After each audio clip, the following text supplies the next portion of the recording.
Hi అండి, welcome to Jyothish kitchen. ఈరోజు మన కిచెన్లో కర్రీ వచ్చేసి ములక్కాడ జీడిపప్పు అండి. వావ్, జీడిపప్పు అంటేనే అందరూ ఇష్టపడతారు కదా. జీడిపప్పు ఇష్టపడిన వారు ఎవరు ఉండరు. అయితే ఈ కర్రీ తయారీ విధానం చూస్తుంటేనే మీకు నోరు ఊరిపోతుంది, అంత యమ్మీగా ఉంటుంది అనమాట ఈ కర్రీ. మరి ఇంకెందుకండి ఆలస్యం, చూసేద్దామా తయారీ విధానం. ఇదిగోండి, మన ములక్కాడ జీడిపప్పు కర్రీ కోసం నేను తీసుకున్న పదార్థాలు. రెండైతే ములక్కాడలు తీసుకున్నానండి, అవైతే పచ్చిమిర్చి చీలికలు తీసుకున్నాను. ఇవైతే 2 మీడియం సైజు టమాటాలు నేను కట్టర్లో కట్ చేస్తే అది టమాటో ప్యూరీ లాగా చిన్నగా వచ్చిందండి. అలాగే ఆనియన్ కూడా నేను మీడియం సైజు 2 తీసుకున్నాను. ఇవి కూడా కట్టర్లో చిన్నగా కట్ చేసుకున్నాను.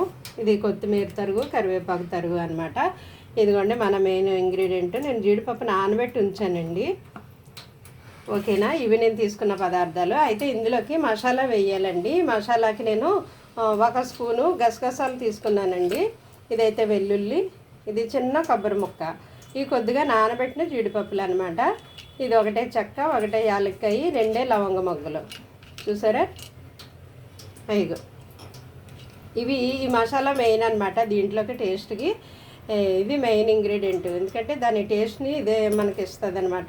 దీనివల్లే రుచి వస్తుంది ఆ కర్రీకి. ఇదండి ములక్కాడ కాజు కర్రీకి నేను తీసుకున్న పదార్థాలు. ఇప్పుడు కర్రీ వండడం స్టార్ట్ చేద్దాం.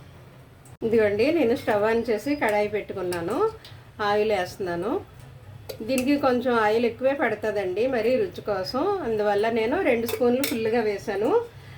అదే మీరు ఫంక్షన్లో పెడతా ఉంటారు కదా, ఆ టైప్లో కావాలంటే మరి ఇంకొంచెం ఆయిల్ పడుతుంది. నాకు అంత అవసరం లేదు. అయితే కొంతమంది జీడిపప్పు ఆయిల్లో ఫ్రై చేస్తారండి, నేను అలా ఫ్రై చేయకుండా నానబెట్టాను అనమాట. ఎందుకంటే మన వంటలు హెల్దీ వంటలు కదా, అందువల్ల కొంచెం హెల్దీగానే చేసుకుందాం మనం. ఒకవేళ మీకు కావాలి, టేస్ట్ బాగా కావాలి, ఫంక్షన్లోనూ రెస్టారెంట్లోనూ అలాగ చేసినట్టు ఆయిల్ తేలిపోవాలని మరి మీకు అనిపిస్తే మీరు వేసుకోండి. నాకైతే ఎక్కువ ఆయిల్ తినడం ఇష్టం ఉండదు, అందువల్ల తగ్గించి వేస్తున్నాను. కానీ వేరే కర్రీస్లోకి 1 స్పూనే వేస్తాను, దీంట్లోకి 2 స్పూన్లు వేసాను. ఇది ఆనియన్ కొంచెం కలర్ మారే వరకు వేగనిద్దామండి. ఇదిగోండి, ఆనియన్ కొంచెం కలర్ మారే కదా, ఇందులో 1 స్పూను అల్లం వెల్లుల్లి పేస్ట్ వేస్తున్నాను. ఇది కొంచెం బాగా కలుపుదాము. ఇది పచ్చివాసన పోయేలాగా కొంచెం ఇలాగ ఇందులో ఫ్రై అవనిచ్చి మిగతా వేద్దామండి. ఓకే, ఇది కలిసింది కదా. ఇప్పుడు కూరకి రుచికి సరిపడా సాల్ట్ వేసేద్దామండి.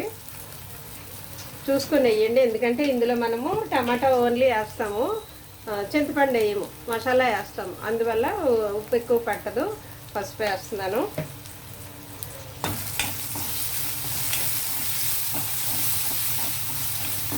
ఇవి ఫ్రై అయ్యేటప్పుడే మనం కారం వేసేద్దామండి. ఇదిగోండి, నేను పచ్చిమిర్చి కూడా వేసాను, కాకపోతే ఇది కొంచెం స్పైసీగానే బాగుంటుంది. పచ్చిమిర్చి వేసినప్పటికీ నేను 2 స్పూన్లు వేసానండి కారం.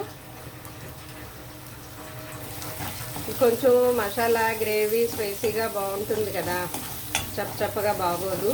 అయితే కారం వేసిన తర్వాత ఇది అడుగంటేయకుండా మనం వెంటనే టమాటో ప్యూరీ వేసేయాలన్నమాట. మీరు ముక్కలు కట్ చేసి పెట్టుకున్నా పర్లేదు, ప్యూరీ లాగా చేసుకున్నా పర్లేదు. కారం వేసాక ఇది అడుగంటేస్తుంది, అందువల్ల వెంటనే టమాటో వేసేయండి. ఇది కొంచెం కొద్దిగా మగ్గనిద్దామండి. మగ్గిన తర్వాత అప్పుడు మనం ఈ టమాటాలు బాగా మగ్గితేనే ఈ కూరలో రుచి అనమాట. మగ్గిన తర్వాత మనం ములక్కాడ ముక్కలు వేద్దాం, కొంచెం మగ్గనిద్దాం. మూత పెట్టేసి మగ్గనివ్వండి, మూత పెడితే బాగా మగ్గుతుంది. ఇదిగోండి, సిమ్లోనూ నేను మూత పెట్టి మగ్గించాను. ఆయిల్ పైకి తేలుతుంది చూసారా, ఇలా బాగా మగ్గనివ్వాలన్నమాట. ఇందులోకి టమాటాలు, ఉల్లిపాయలు గ్రైండ్ చేసుకుని వేస్తారు కొంతమంది. ఆ గ్రైండ్ చేసేస్తే అంటే గ్రేవీ చిక్కగా ఉండడం కోసం అలా వేస్తారు. కానీ గ్రైండ్ చేసి కంటే మనం చిన్న ముక్కలు కోసుకుని మగ్గనిస్తే ఆ టేస్ట్ బాగుంటుంది అనమాట. అందువల్ల చిన్న ముక్కలు కట్ చేసుకోండి. ఇదిగో ఇవన్నీ వేసేస్తున్నాను. ములక్కాడలు, పచ్చిమిర్చి, కరివేపాకు, కొత్తిమీర అన్నీ వేసేస్తానండి. ఇది ఒకసారి కలుపుదాము. దీంట్లోకి గ్రేవీ చిక్కగా ఉంటేనే బాగుంటుంది అనమాట. అందువల్ల ఉల్లిపాయలు చిన్నగా కోసుకోండి, ఉల్లిపాయ టమాటా. అలా కొయ్యలేని వాళ్ళు ఇంకా మిక్సీలో గ్రైండ్ చేసుకోవడమే మరి. ఈ ములక్కాడలు కూడా కొద్దిసేపు ఇలా మగ్గనిద్దామండి. ఈ ఆయిల్లో ఇలాగా ఉప్పు కారం వేసాం కదా, కొద్దిసేపు దీన్ని కూడా మూత పెట్టేసి ఒక 2 మినిట్స్ అలాగా మగ్గనిద్దాం. ఇదిగోండి 2 మినిట్స్ నేను మూత పెట్టి మగ్గనిచ్చాను. చూసారా ఆయిల్ ఎలా తేలుతుంది. ఓకే, ఇప్పుడు మనం జీడిపప్పు వేసేద్దామండి. నానబెట్టి ఉంచుకున్న జీడిపప్పు అయినా, మీరు ఒకవేళ ఆయిల్లో వేపుకున్న జీడిపప్పు అయినా ఈ టైంలో వేసేయండి. వేసేసిన తర్వాత కొద్దిగా కలిపేసి మరలా 1 మినిట్ అలాగా మగ్గనిద్దామండి. తర్వాత మనం వాటర్ యాడ్ చేద్దాము. మళ్ళీ మూత పెట్టి 1 మినిట్ అలా మగ్గనిద్దాం. ఇదిగోండి 2 మినిట్స్ ఇలా మూత పెట్టి మగ్గించాను. అయితే ఇప్పుడు వాటర్ యాడ్ చేద్దాం మనం. ఈ ముక్కలు ములిగే వరకు వేస్తే చాలండి. ఆల్రెడీ టమాటాలు మగ్గాయి, ములక్కాడలు మగ్గాయి కదా, జీడిపప్పు ఏమో నానబెట్టి ఉంచాం కాబట్టి ఇలా ముక్కలు ములిగే వరకు వాటర్ వేస్తే చాలు. అయితే ఇది ఉడికే లోపల మనం ఈ మసాలా గ్రైండ్ చేసుకుందామండి. పచ్చి కొబ్బరి, గసగసాలు, జీడిపప్పు ఈ మసాలాలు గ్రైండ్ చేసుకుందాం ఈ లోపల. ఇది కొంచెం ఉడికిన తర్వాత మసాలా వేసి దగ్గరికి వచ్చాక కొత్తిమీర వేసి ఆపేయడమేనండి. గ్రేవీ చిక్కగా ఉండడం కోసం ఇవి చిన్నగా కోసుకోవాలన్నమాట, ఉల్లిపాయ టమాటాను. ఓకే, ఇప్పుడు మీడియంలో పెట్టి మంట ఉడకనిద్దామండి. ఇదిగోండి బాగా దగ్గరికి ఉడికింది. ఇప్పుడు మసాలా గ్రైండ్ చేసి ఉంచుకున్నాం కదా, ఈ మసాలా ఇందులోకి వేసేద్దాం. బాగా మెత్తగా గ్రైండ్ చేయాలండి మసాలా కూడాను. ఈ మిక్సీ జార్ కడిగి కొద్దిగా వాటర్ వేస్తాను. ఇందులో ఉండిపోయింది మసాలా.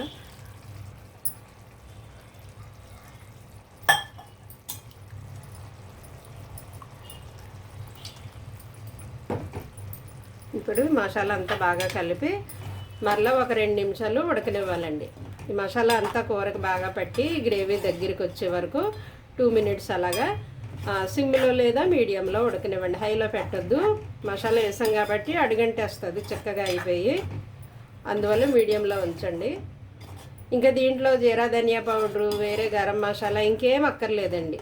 మనం గ్రైండ్ చేసుకున్న మసాలాయే దీనికి రుచినిస్తుంది అన్నమాట. ఓకే, ఇప్పుడు మరలా కొద్దిగా కొత్తిమీర వేస్తున్నాను.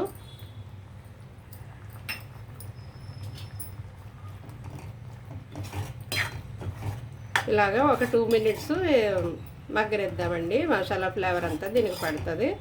మూత పెట్టేసి మగ్గనిద్దాం. ఇదిగోండి గ్రేవీ ఇలాగా దగ్గరికి చిక్కబడితే ఇంకా ఆపేయడమేనండి. ఓకేనా, ఈ విధంగా దగ్గరికి ఎగిరిపోతే ఆపేయడమే. ఇంకా ఇది రైస్లోకి, రోటీలోకి, చపాతీలోకి, తర్వాత దోశలోకి, దేంట్లోకైనా బాగుంటుందండి. చాలా సూపర్ టేస్ట్ అనమాట, యమ్మీ. నేను మాటలతో చెప్పలేను దీన్ని. మీరు ఉప్పు సరిపోయింది లేదో చూసుకోండి. ఇంక ఈ స్టేజ్లో ఆపేయడమేనండి. డిష్ అవుట్ చేద్దాం. ఇదిగోండి వేడివేడిగా మన కాజు ములక్కాడ కర్రీ రెడీ అయిపోయిందండి. జీడిపప్పులో చక్కెర శాతం తక్కువగా ఉంటుందండి. అందువల్ల ఇందులోనూ ఫైబరు, కొవ్వులు, ప్రోటీన్లు పుష్కలంగా ఉంటాయి. ఇది ఎముకలకు మేలు చేస్తుంది. అదేవిధంగా మెదడుకి పోషకాలని అందిస్తుందటండి. రాగి, మెగ్నీషియము ఇవన్నీ కూడా మెదడుకి పోషకాలు అందిస్తుందంట. ఇందులో యాంటీ ఆక్సిడెంట్లు ఎక్కువగా ఉంటాయట. ఇది మనకి రోగనిరోధక శక్తిగా పనిచేస్తుందండి. అలాగే రక్తంలో చక్కెర స్థాయిలు కూడా కంట్రోల్ చేస్తుంది. కొలెస్ట్రాల్ కూడా నియంత్రిస్తుందంట.